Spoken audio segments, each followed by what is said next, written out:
बोलो जयकारा बोल मेरे श्री गुरु महाराज की जय। श्री सद्गुरुदेव भगवान की जय। गुरु को आज मन के रोग सुनिए, जिनसे सब लोग दुख पाते हैं। संपूर्ण विधियों अर्थात रोगों की मूल जड़ मोह है। इस मोह से फिर अनेक प्रकार के शूल उत्पन्न होते हैं। यदि मोह की जड़ कट जाए तो फिर शांति ही शांति है।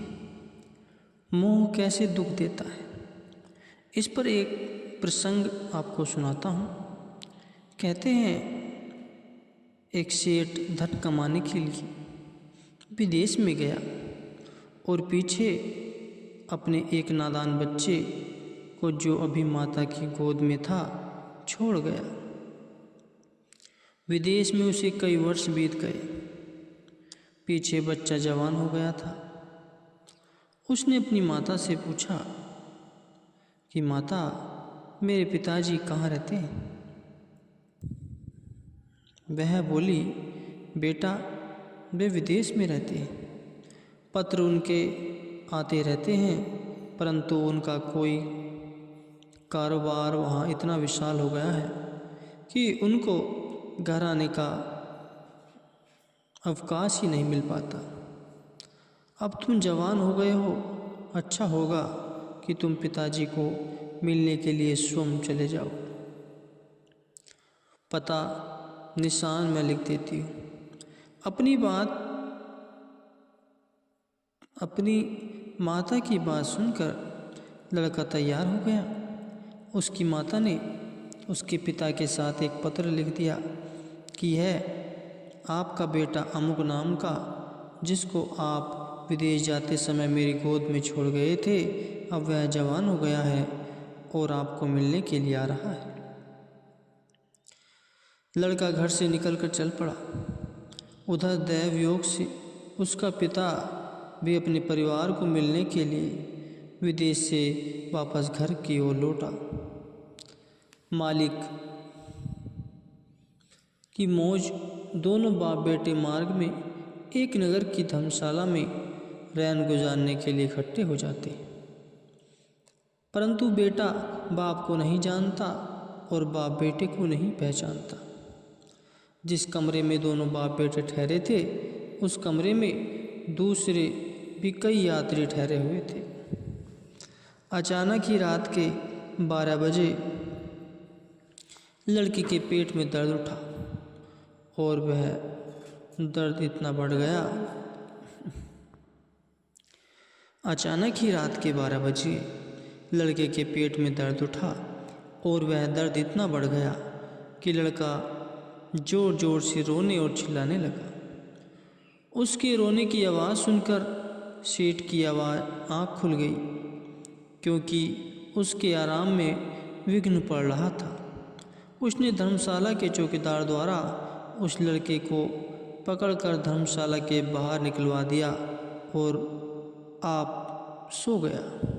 सर्दी का मौसम था। बूंदाबांदी के साथ ठंडी पवन हवा भी चल रही थी। लड़का एक तो बीमार था, दूसरे जाड़े की शक्ति न सहन कर सका और वहीं मर गया।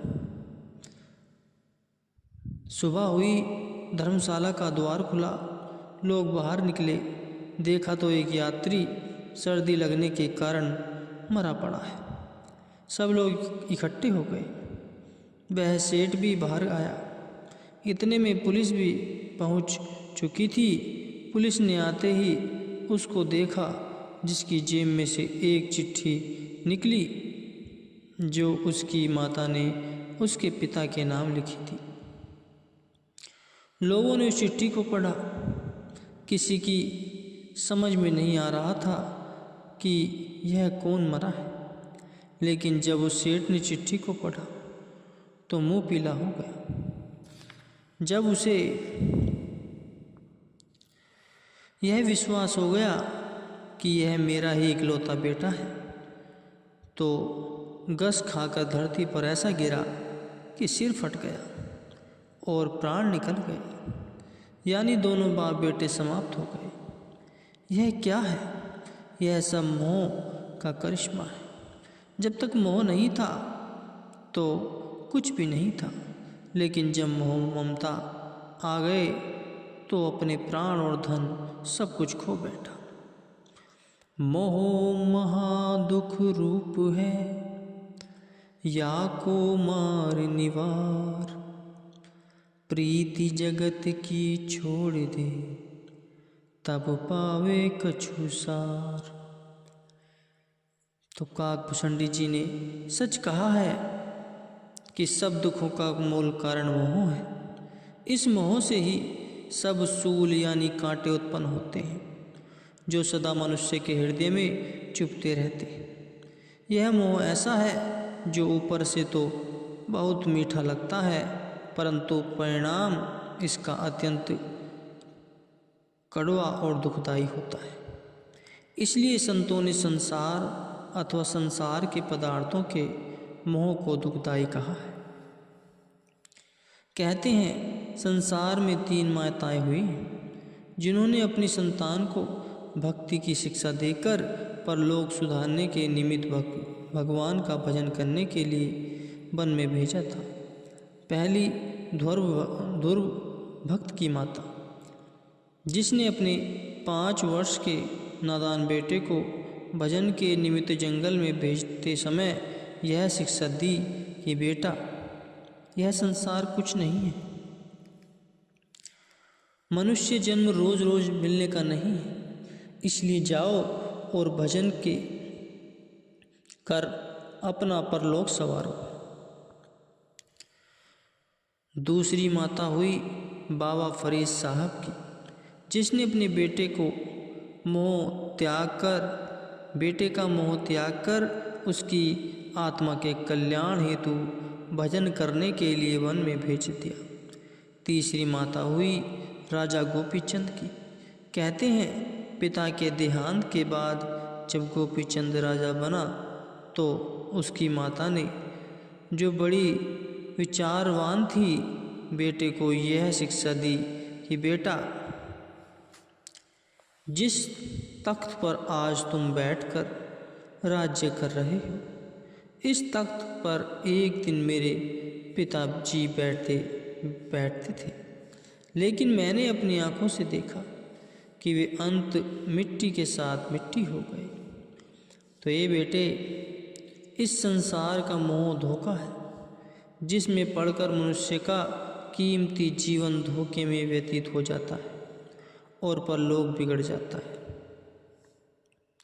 इसलिए बेटा, मेरी शिक्षा यह है कि जब इस राजपाट को मरने के बाद भी छोड़ना है तो तुम जीते जी इसको छोड़ दो और भगवान का भजन करके जन्म संवारो। माता की शिक्षा को स्वीकार करके गोपीचंद भजन करने के लिए निकल पड़ा और गुरु से दीक्षा लेकर नाम सुमिरन में लग गया। कहा जाता है जब गोपीचंद गुरु की आज्ञा से फकीरी हालत में भिक्षा मांगने के लिए एक बार अपनी माता के द्वार पर गए तो देखकर माता के दिल में बेटे का कुछ मोह जागा और आंखों से एक आंसू भी नहीं गिरा। कहते हैं मोह के एक आंसू के कारण भक्ति की पढ़ाई में उसके आधे नंबर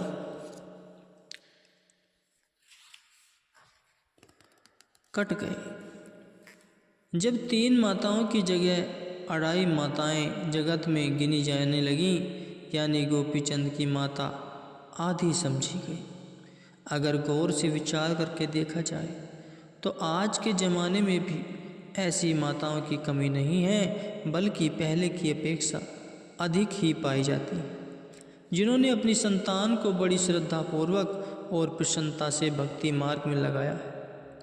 ऐसी निर्मोही भक्तिवान माताएं धन्यवाद के योग्य हैं।